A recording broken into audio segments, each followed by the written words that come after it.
आज की वीडियो में हम समझेंगे कि फैक्टर्स, किसी नंबर के फैक्टर्स निकालते कैसे हैं। क्योंकि कई बार पूछते हैं, टीचर भी पूछती हैं या मैम पूछती हैं स्कूल में, या क्वेश्चंस आते हैं बहुत बार ऐसे कि tell me the factors of 12, tell me the factors of 15, tell me the factors of 58।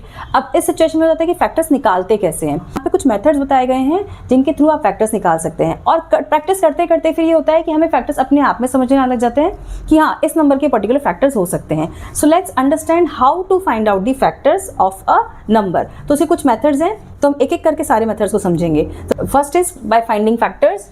Let's say method 1 जो है हमारा, मेथड 1 है हमारा बाय फाइंडिंग फैक्टर्स। ठीक है, सो हम यहाँ पे लेते हैं 12। तो 12 के फैक्टर्स निकाल रहे हैं हम। ये एक एक नंबर से इसको चेक करेंगे कि ये किस किस नंबर से डिविजिबल है और ये किस किस के टेबल में आता है, या उसके बाद अगर टेबल में नहीं आता तो उसके बाद भी अगर डिविजिबल है तो ये भी हम चेक करेंगे। So let's start doing this. तो very first factor is 1। Keep in mind children कि किसी भी नंबर का सबसे फर्स्ट फैक्टर जो होता है वो होता है 1, और सबसे बिगेस्ट फैक्टर, हम ये कह सकते हैं सबसे फर्स्ट या सबसे स्मॉलेस्ट फैक्टर, वो होता है 1, और सबसे बिगेस्ट फैक्टर जो होता है किसी भी नंबर का वो होता है नंबर इटसेल्फ। लेट्स टेक, अगर मैं बात करती हूँ 100, which is the biggest factor of 100, it's 100 itself. और अगर स्मॉलेस्ट फैक्टर की बात करें तो 1। तो लेट्स टॉक अबाउट, हमें 2 फैक्टर तो वैसे ही मिल गए बट स्टिल, तो यहाँ पे हमने लिखा 12, 1 डिविजिबल है। अब हम देखते हैं क्या ये नंबर 2 से भी डिविजिबल है। तो ऑफ कोर्स अब जिस ग्रेड में आप हैं आप लोगों को इतना तो पता है ही कि हाँ, ये जो नंबर है 12 वो 2 की टेबल में आता है या 2 से डिविजिबल है। इंस्टेड ऑफ 2 की टेबल में आता है क्योंकि बहुत सारे नंबर ऐसे भी होते हैं जो किसी नंबर की टेबल में नहीं आते हैं। टेबल्स 10 तक होती हैं, तो वो नंबर उस टेबल में नहीं आते हैं लेकिन बाद में भी आ सकते हैं, उसका मल्टीपल हो सकते हैं। So we can say yes 12 is divisible by 2। तो यहाँ पे हमने 2 भी लिख लिया as a factor. Now let's talk about 3।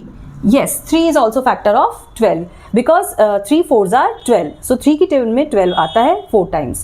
Let's move to the next number which is 4. 4 की टेबल में 12 आता है, बिल्कुल। 12 4 से डिविजिबल है, बिल्कुल। How many times? 3 times. 4 3s are 12. Okay. Now let's talk about 5. Is 12 a multiple of 5? 5 1s are 5, 5 2s are 10, 5 3s are 15. So 15 is the greater than 12. It means 12 is not the multiple of 5. So हम यहाँ 5 नहीं लिखेंगे। But क्या 6 की table में आता है 12? बिल्कुल, 6 की टेबल में 12 आता है 2 times. So let's write 6. And उसके बाद जैसे कि हमें पता है कि it is not divisible by 7, 8, 9, 10, 11। इन चारों पांचों नंबर से 12 डिविजिबल नहीं है, ये इसका मल्टीपल नहीं है। तो the last factor of 12 is 12 itself. एक मेथड तो ये है कि हम सारे नंबर्स को चेक करें और देखें कि क्या पर्टिकुलर नंबर जिसको हमने लिखा है, जिसके हमें फैक्टर्स निकालने हैं, वो इसके टेबल में आता है या इससे डिविजिबल है।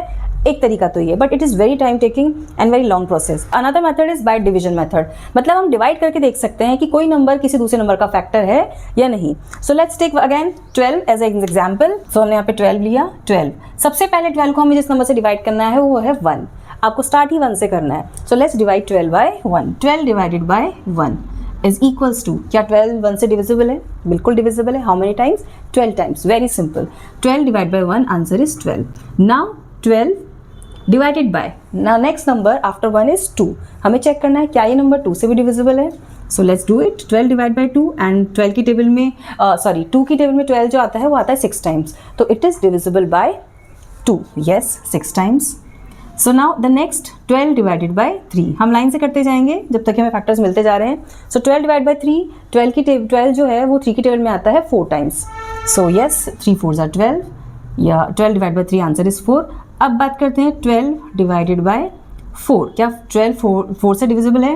यस, 12 डिविजिबल है 4 से। 4 1s are 4, 4 2s are 8, 4 3s are 12।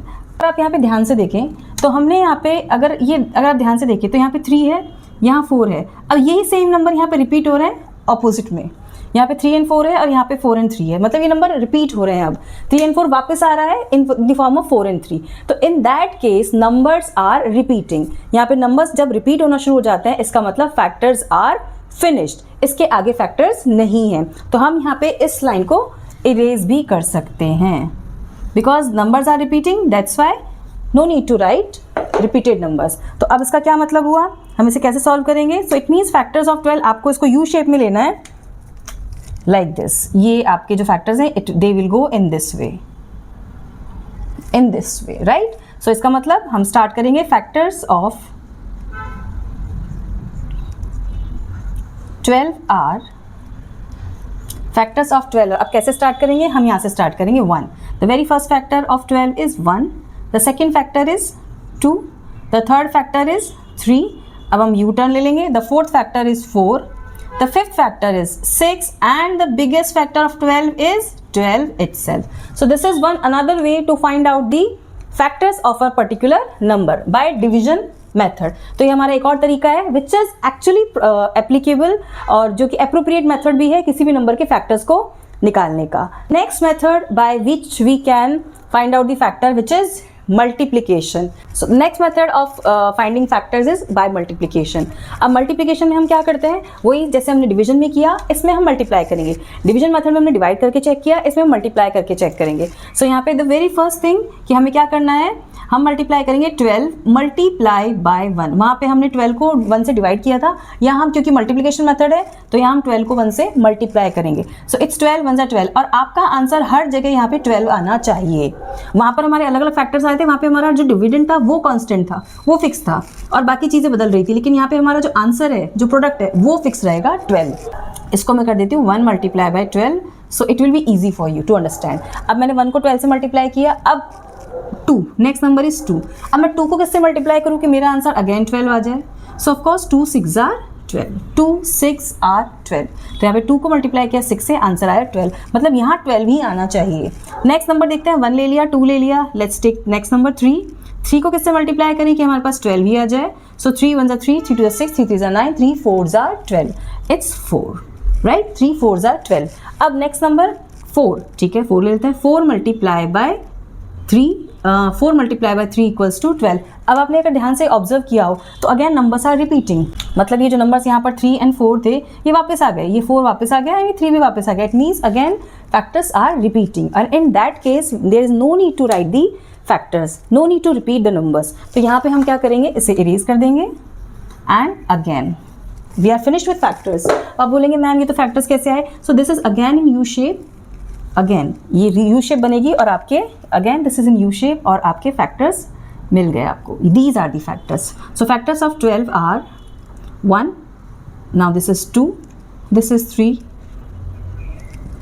4, 6 and 12. So I hope it is quite clear to you all कि हम कैसे फैक्टर्स निकाल सकते हैं. जो छोटे नंबर से होते हैं उसके अंदर हम एक एक नंबर की टेबल को चेक कर सकते हैं. जब बात बड़े नंबर्स की आती है तो वहाँ पे एक एक नंबर की टेबल को चेक करना इट्स प्रैक्टिकली नॉट पॉसिबल. तो वहाँ पे हम बाय डिवीजन मेथड और बाय मल्टीप्लिकेशन मेथड भी यूज़ कर सकते हैं. पर छोटे बच्चों के लिए एक और इंटरेस्टिंग मेथड जिससे उन्हें ये पता चले कि हाँ ये जो फैक्टर्स निकालने का तरीका है ये इंटरेस्टिंग है और इसमें मज़ा भी आए, तो एक और मेथड मैं आपको सिखाने वाली हूँ यहाँ पे विच इज़ रेनबो मेथड. अब हम एक काम करते हैं, ठीक है वापस हम 12 का एग्जाम्पल लेते हैं, फैक्टर्स ऑफ 12. तो यहाँ पे मैं सबसे पहले जो 12 के फैक्टर्स लिखूंगी मैं लिखूंगी यहाँ पे 1.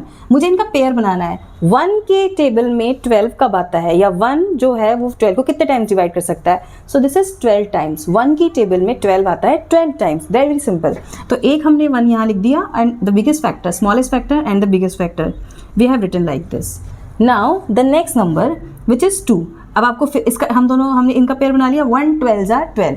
अब हमें नेक्स्ट पेयर बनाना है. 2 का बनेगा पेयर किसके साथ, 2 की टेबल में या 12 2 से कितने टाइम्स डिविजिबल है, इट्स 6 टाइम्स. तो हम यहाँ लिखेंगे 2 का पेयर बनेगा 6 के साथ, राइट. This is 2 6 are 12. दोनों का प्रोडक्ट जो है वो 6 से 12 आ रहा है. 2 6 आर 12.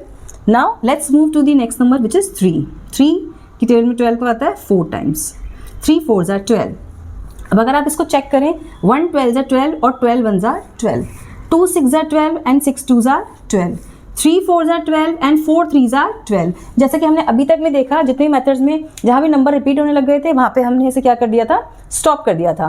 तो इट मीन्स ये ही फैक्टर्स हैं. Let's make the pair. The very first is this, second is this and the third one is this.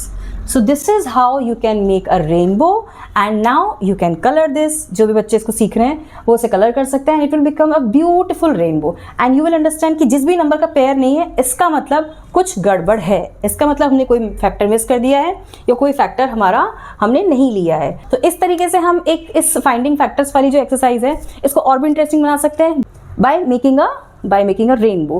So children, by using this method you can do practice and you can find the factors. It will be amazing. जब आप अच्छे अच्छे rainbows अपने notebook बनाएंगे आपको पता चलेगा कि आपने खेलते खेलते ही आपने बहुत सारी चीज़ें सीख ली, आपको फैक्टर्स भी निकालने आ गया, एज वेल एज आपने एक एक्टिविटी भी कर ली है. सो this is how you can learn factors. तो हमने 4 तरीके सीखे. एक तो bye checking the numbers, second is by division method, third is by multiplication, and the last one is by rainbow method. I hope children this is quite clear to you.